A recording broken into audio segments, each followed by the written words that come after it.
قرآن کہہ رہا ہے اقیم الصلاۃ لدلوک الشمس۔ پیچھے قرآن نے تذکرہ کیا کہ رسول اللہ صلی اللہ علیہ وسلم پر اتنا زیادہ مشرکین کا دباؤ ہے کہ قرآن کہتا ہے کہ اگر ہم آپ کو ثابت قدم نہ رکھتے تو آپ بھی ان کی طرف مائل ہو جاتے۔ تو ظاہر ہے ایک بہت سخت دباؤ اور جبر ہے آپ کے اوپر، تو ایسے موقع پہ ایسا کام کرنے کی ضرورت ہے جس سے آپ کو ثابت قدمی ملے اور اللہ کا قرب حاصل ہو۔ تو اس کا سب سے بہترین طریقہ قرآن کہتا ہے نماز ہے، یعنی اے نبی صلی اللہ علیہ وسلم آپ نماز کو مضبوطی سے تھامیے تاکہ آپ کو ثابت قدمی ملے، آپ کو اللہ کا قرب ملے، کیونکہ جس اللہ کے لیے کام کیا جا رہا ہے نا، جب تک اس اللہ سے رشتہ مضبوط نہیں ہوگا تو اس کام میں آپ ثابت قدم نہیں رہ سکتے، اور اللہ سے رشتہ مضبوط کرنے کا سب سے بڑا ذریعہ نماز ہے۔ اس لیے قرآن کہتا ہے اقیم الصلاۃ، آپ نماز قائم کیجئے، لدلوک الشمس، سورج کے ڈھلنے کے وقت۔ سورج کب ڈھلتا ہے؟ جب بالکل بلندی پہ جا کے ڈھلنا شروع ہوتا ہے تو ظہر کا وقت شروع ہوتا ہے، الی غسق اللیل، رات کے اندھیروں تک، یعنی اس میں 4 نمازیں آ گئیں۔ سورج جب ڈھلتا ہے نا، بالکل بلندی پر ہوتا ہے، تھوڑا سا ڈھلتا ہے ظہر کا وقت، مزید ڈھلان پیدا ہوتی ہے عصر کا وقت، مزید ڈھلتا ہے مغرب کا وقت، اور پھر الی غسق اللیل، سورج تو غائب ہو جاتا ہے مغرب کے بعد، پھر رات کے اندھیرے میں یعنی عشاء کا وقت، وقرآن الفجر، اور فجر کے وقت میں، فجر کی تلاوت کے وقت میں۔ تو قرآن میں اشارہ کر دیا کہ اصل تلاوت کا وقت ہے ہی فجر کا۔ آج بعض اماموں کو ہم نے دیکھا فجر میں بڑی مختصر تلاوت کرتے ہیں، یہ بالکل غلط ہے۔ سنت ہے فجر میں طوال مفصل، یعنی سورہ حجرات سے لے کے سورہ بروج تک کی جو لمبی لمبی صورتیں ان کو تلاوت کیا جائے۔ تو فجر کے قرآن کے وقت بھی آپ نماز قائم کیجئے۔ ان قرآن الفجر، بے شک فجر کا جو قرآن ہے، فجر میں جو تلاوت ہے، کان مشہودا، اس میں حاضر ہوتے ہیں۔ کون حاضر ہوتے ہیں؟ حدیث سے پتہ چلتا ہے فرشتے۔ فجر کا وقت اتنا مبارک وقت ہے جب اس میں امام صاحب قرات کرتے ہیں اور لوگ ہاتھ باندھ کے پیچھے امام کی قرات سنتے ہیں، ایک خاص سکینت نازل ہوتی ہے اللہ کی طرف سے، اور فرشتے بھی اس تلاوت میں نازل ہوتے ہیں۔ صحیح حدیث سے یہ بات ثابت ہے کہ فرشتے جو تبدیل ہوتے ہیں نا، ان کے آنے جانے کا وقت اور فجر اور عصر میں ہے۔ وہ جو فجر میں فرشتے آتے ہیں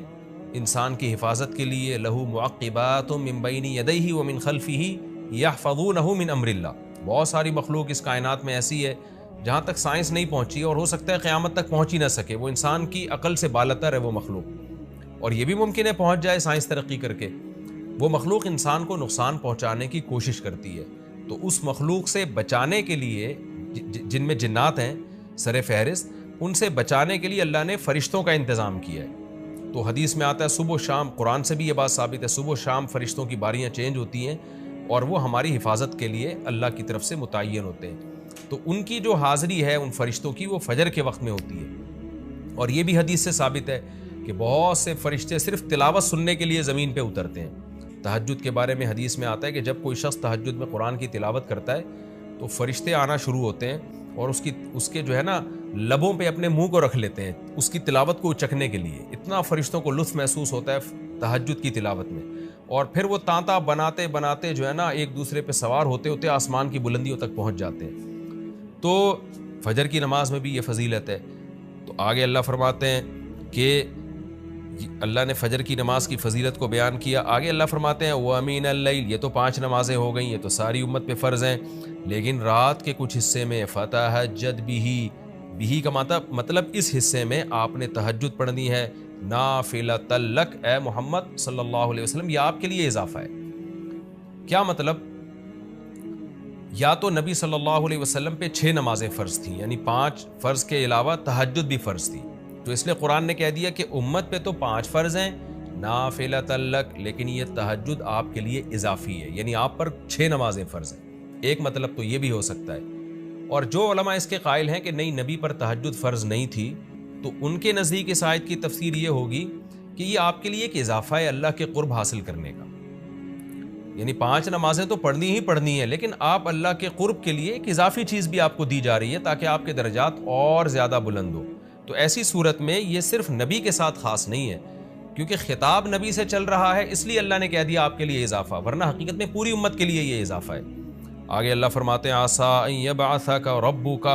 امید ہے کہ آپ کو آپ کا رب پہنچا دے مقام محمود تک۔ یہ مقام محمود کیا ہے؟ شفاعت کبریٰ، یعنی تمام پیغمبر نبی کے پاس آئیں گے کہ آپ سفارش سے آغاز کریں، یعنی سفارش کا آغاز آپ سے ہوگا، پھر آپ صلی اللہ علیہ وسلم سفارش کریں گے۔ تو یہ ایک سب سے اونچا مقام ہے جو اللہ قیامت کے دن رسول اللہ صلی اللہ علیہ وسلم کو دے گا، اور جس سے آپ کی تمام پیغمبروں پر فضیلت ثابت ہو جائے گی کہ جب تک آپ کی طرف سے شفاعت کی ابتدا نہیں ہوگی کوئی اور پیغمبر سفارش نہیں کریں گے۔ تو اللہ نبی صلی اللہ علیہ وسلم کو تسلیاں دے رہا ہے کہ یہ مشرکین کا جو آپ کے اوپر بے پناہ دباؤ ہے، جبر ہے، آپ اس میں تسلی رکھیے، آپ نماز قائم کریں اور تہجد کی پابندی کریں، اللہ نے آپ کو بہت بڑا آگے چل کے مقام دینا ہے۔ چونکہ نبی صلی اللہ علیہ وسلم بھی بشر تھے نا، مشرکین کے دباؤ کی وجہ سے آپ بھی ایک پریشانی میں آتے تھے، تو اس لیے اللہ آپ کو ثابت قدم رکھنے کے لیے آپ صلی اللہ علیہ وسلم کو یہ خوشخبریاں سنا رہا ہے کہ آپ نے اپنا اس عمل کو فوکس کرنا ہے، نماز اور تہجد کو، تاکہ آپ کا اللہ سے قرب رہے، اور اللہ آپ کو خوشخبری دے رہا ہے کہ امید ہے آپ کا رب آپ کو بہت بڑے مقام تک پہنچا دے۔ رہا مسئلہ مشرکین کی دھمکیوں کا کہ یہ پوری کوشش کر رہے ہیں کہ آپ کو مکہ سے نکال دیں، تو ہم نے تو بتا دیا کہ یہ خود بھی نہیں پنپ پائیں گے، لیکن آپ نے اللہ سے کیا دعا مانگنی ہے؟ وَقُلْ رَبِّ، کہہ دیجئے اے میرے رب، ادخلنی مدخل صدق، مجھے مکہ میں داخل کیجئے مرغوب داخلہ، اچھا داخلہ، اور مجھے مکہ سے نکالیے بھی اچھے طریقے سے، یعنی اچھا نکلنا ہو میرا، ایسا نکلنا جس کے نتائج اچھے ہوں۔ اس میں اشارہ ہے کہ آپ صلی اللہ علیہ وسلم کو مکہ سے نکالنے پر مجبور کیا جائے گا، اور ایک وقت آئے گا کہ آپ مکہ سے نکلیں گے۔ تو اللہ اپنے حبیب صلی اللہ علیہ وسلم کو پہلے سے دعا سکھا رہے ہیں کہ آپ اللہ سے دعا مانگیں، اللہ جب میں نکلوں تو میرا داخلہ بھی اچھے طریقے سے ہو اور میرا نکلنا بھی اچھے طریقے سے ہو، یعنی پسندیدہ نکلنا ہو۔ سوال پیدا ہوتا ہے نکلنے کا عمل تو پہلے ہے اور مکہ میں داخلے کا عمل بعد میں، تو نکلنے کا تذکرہ پہلے ہونا چاہیے کہ اللہ مکہ سے مجھے اچھی طریقے سے نکال، اور مکہ میں مجھے داخل بھی اچھے طریقے سے کرنا، تو داخلے کا تذکرہ پہلے کیوں؟ اس میں بلاغت کا ایک نقطہ ہے کہ پیغمبر کا بنیادی مقصد وہ ہدف ہے جو پیغمبر دنیا میں لے کے آئے ہیں، تو اس کی آغاز تو مکہ سے کرنا ہے جس میں آپ کو بھیجا گیا، جو ابراہیم علیہ السلام کا شہر ہے، جہاں بیت اللہ ہے، اسلام کا مرکز تو اس جگہ سے بننا ہے، تو اس جگہ سے اگر نکالنا ہی مقصد ہے تو یہ جگہ تو رہ گئی نا پھر جو ابراہیم علیہ السلام کا مرکز اور ابراہیم علیہ السلام کی دعائیں تھیں، تو اس لیے اصل مقصد تو یہ کہ مکہ میں داخل میں اچھے طریقے سے ہوں، جو پیغمبر کا مقصد تھا دنیا میں آنے کا،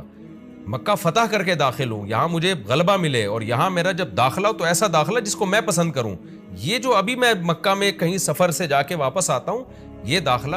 وہ داخلہ نہیں ہے جو میں چاہتا ہوں۔ تو چونکہ مکہ سے نکلنا مقصد نہیں ہے، نکالا اس لیے جا رہا ہے تاکہ داخلہ ایک طاقت کے ساتھ ہو اور اچھے طریقے سے داخلہ ہو، اس لیے اس داخلے کا تذکرہ پہلے کیا جا رہا ہے۔ ہاں وہ داخلہ اس وقت تک ممکن نہیں ہے جب تک مکہ سے ایک دفعہ آپ کا خروج نہ ہو، تاکہ مدینہ میں ریاست بنے اور آپ 10,000 کا لشکر لے کر فاتحانہ انداز سے مکہ میں داخل ہوں، اور جس مقصد کے لیے اللہ نے آپ کو بھیجا تھا وہ مقصد پورا ہو۔ تو وہ مقصد نکلے بغیر پورا ہو نہیں سکتا، اس لیے نکلنے کا تذکرہ کر دیا، ورنہ اصل مقصد تو یہ ہے کہ اللہ میں مکہ سے نکلنا نہیں چاہتا، میں مکہ میں داخلہ چاہتا ہوں۔ داخلہ ایسا ہونا چاہیے مدخل صدق، سچا مرغوب داخلہ ہونا چاہیے۔ چنانچہ اللہ نے آپ کی دعا قبول کی، اور جب نبی مکہ میں داخل ہوئے نکلنے کے بعد تو کیسا بہترین آپ نے کا داخلہ ہوا کہ 10,000 کا لشکر لے کر آپ گئے، اور مشرکین مکہ آپ سے معافی کی بھیک مانگ رہے تھے۔ تو یہ مکی آیتیں اس وقت تو ظلم کے پہاڑ توڑے جا رہے تھے، لیکن پیغمبر سے اس طرح کی دعائیں کروائی جا رہی تھیں، وَأَخْرِجْنِي مُخْرَجَ صِدْقٍ، اور اللہ مرغوب نکلنا ہو، یعنی جب میں نکلوں تو بھی میرا اچھا ٹھکانہ ہو۔ چنانچہ آپ کا نکلنا بھی بڑا اچھا ہوا کہ پورا مدینہ آپ کے استقبال میں کھڑا ہوا تھا، اور طلع البدر علینا من ثنیۃ الوداع، یہ جو ترانے ہیں یہ مدینہ کی بچیاں آپ کے استقبال میں پڑھ رہی تھی، تو آپ کا نکلنا بھی اچھا ہوا، یعنی مدینہ میں داخلہ جو مکہ سے نکل کے، اور پھر جو مکہ میں آنا وہ تو اس سے بھی زیادہ عزت اور شان کے ساتھ ہوا۔ وَاجْعَلْ لِي مِن لَّدُنْكَ سُلْطَانًا نَصِيرًا، اور اللہ تو بنا دے میرے لیے اپنے پاس سے زبردست طاقت جس میں میری مدد ہو، غلبہ دے دے مجھے مشرکین پر۔ یہ بھی مستقبل کی دعا ہے جو ان حالات میں نبی سے منگوائی جا رہی ہے، اور اللہ نے آپ کی ساری دعاؤں کو قبول کیا، سلطان نصیر بھی دے دیا آپ کو، غلبہ بھی دے دیا مکہ پہ، ایسا غلبہ جس میں اللہ کی مدد تھی، اور وہ کمزور غلبہ نہیں تھا، طاقتور غلبے کو سلطان کہا جاتا ہے۔ اور مدینہ میں جانا بھی آپ کا پسندیدہ ہوا، اور مکہ میں آنا بھی آپ کا پسندیدہ ہوا۔ اور اے نبی آپ یہ بھی کہہ دیجئے جاء الحق، حق آ چکا ہے، وزہق الباطل، اور باطل فنا ہو چکا ہے۔ حالانکہ جس وقت یہ دعا منگوائی جا رہی تھی باطل فنا نہیں ہوا تھا، لیکن ماضی سے جب کسی چیز کو تعبیر کیا جاتا ہے تو یہ بتانے کے لیے گویا یہ کام ہو چکا ہے، حالانکہ ہوا نہیں، ہوگا، لیکن نبی کی زبان سے نکلوایا جا رہا ہے کہ آپ مشرکین میں اعلان کر دیں کہ بس یہ کام ہو چکا ہے، حق آ گیا، باطل ختم، اور یعنی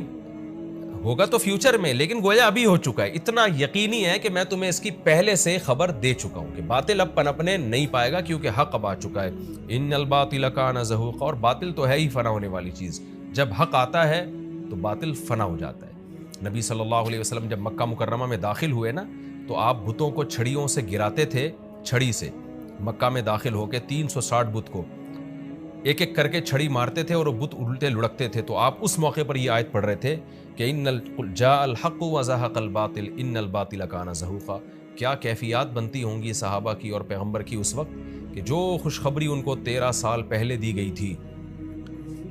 کئی سال پہلے دی گئی تھی اور یقینی دی گئی تھی کہ یہ ہو چکا، تو اللہ نے اپنی آنکھوں سے دکھا دیا کہ کیسے بتوں کو بیت اللہ سے نکالا جا رہا ہے اور اللہ کے گھر کو کیسے شرک سے پاک کیا جا رہا ہے۔ وَنُنَزِّلُ مِنَ الْقُرْآنِ مَا هُوَ شِفَاءٌ وَرَحْمَةٌ لِّلْمُؤْمِنِينَ، اور قرآن کہہ رہے ہیں ہم قرآن نازل کرتے ہیں جس میں مومنین کے لیے شفا ہے، یعنی اے نبی آپ کی تسلی کے لیے اور بھی ہم بتائیں آپ کو کہ ہم یہ جو آیتیں نازل کر رہے ہیں نا، اس میں مومنین کو بھی شفا مل رہی ہے، ان کی اصلاح ہو رہی ہے شرک سے اور برے عقیدوں سے، اور مسلمانوں کے لیے یہ رحمت ہے، ان کو تسلیاں بھی مل رہی ہیں۔ وَلَا يَزِيدُ الظَّالِمِينَ إِلَّا خَسَارًا، اور ظالمین کے خسارے میں اضافہ ہو رہا ہے کیونکہ ظالمین اس پر عمل نہیں کر رہے، حجت تمام ہو رہی ہے۔ وَإِذَا أَنْعَمْنَا عَلَى الْإِنسَانِ أَعْرَضَ وَنَأَىٰ بِجَانِبِهِ، قرآن کہتے ہیں ہم جب انسان پر احسان کرتے ہیں تو وہ اعراض کرتا ہے اور اپنے پہلو کو ہٹا دیتا ہے، نعمت ملنے کے بعد بجائے اللہ کے قریب ہونے کے اللہ سے دور ہوتا ہے۔ وَإِذَا مَسَّهُ الشَّرُّ، اور جب انسان کو کوئی مصیبت پہنچتی ہے کان یئوسا، تو مایوس ہونے لگتا ہے، یعنی انسان کے بارے میں شکایت کی جا رہی ہے کہ اس کا اللہ پر ایمان نہیں ہے۔ پیغمبر کا مقصد ہے اللہ سے جوڑنا، تو یہ جو مشرکین ہیں جو اللہ کو نہیں مانتے، یہ خوشیوں میں بھی اللہ کو بھولتے ہیں اور غم میں بھی اللہ کو بھولتے ہیں، اسباب کو دیکھتے ہیں، لہٰذا جب اسباب کو آپ دیکھتے ہو اور پریشانی آتی ہے تو اسباب بتا رہے ہوتے ہیں پریشانی دور نہیں ہو سکتی، تو مایوس ہونے لگتے ہیں، ڈپریشن میں جاتے ہیں، اور جب خوشی آتی ہے تو اپنا کمال سمجھتے ہیں لہٰذا اترانے لگتے ہیں اور خدا سے دور ہو جاتے ہیں۔ تو اے نبی ان سے کہہ دیجئے کل یعمل علی شاکلتی، ہر شخص اپنی نیچر کے مطابق عمل کر رہا ہے۔ اچھے لوگ کیا کرتے ہیں کہ جب انہیں خوشی ملتی ہے تو شکر ادا کرتے ہیں، اور غم آتا ہے تو مایوس نہیں ہوتے، ان کو پتہ ہے غم اللہ دور کر سکتا ہے۔ فَرَبُّكُمْ أَعْلَمُ، تمہارا رب خوب جانتا ہے بِمَنْ هُوَ أَهْدَىٰ سَبِيلًا، کون ان دونوں فریقوں میں سیدھے راستے پر چل رہا ہے، جو غموں میں مایوس ہو اور خوشیوں میں اترانے لگے، خدا سے دور ہو جائے، وہ گمراہی والے راستے پر ہے، اور جو خوشیوں میں اللہ کے قریب آئے، شکر ادا کرے، اور غموں میں بھی اللہ کے قریب آئے کہ غم کو اللہ ہی دور کر سکتا ہے، مایوس نہ ہو، یہ سیدھے راستے پر ہے۔ اللہ خوب جانتا ہے کون سیدھے راستے پر ہے، یعنی اس میں اللہ نے اشارہ دے دیا کہ یہ لوگ سیدھے راستے پر ہے، تو ہمیں ایسا بننا چاہیے۔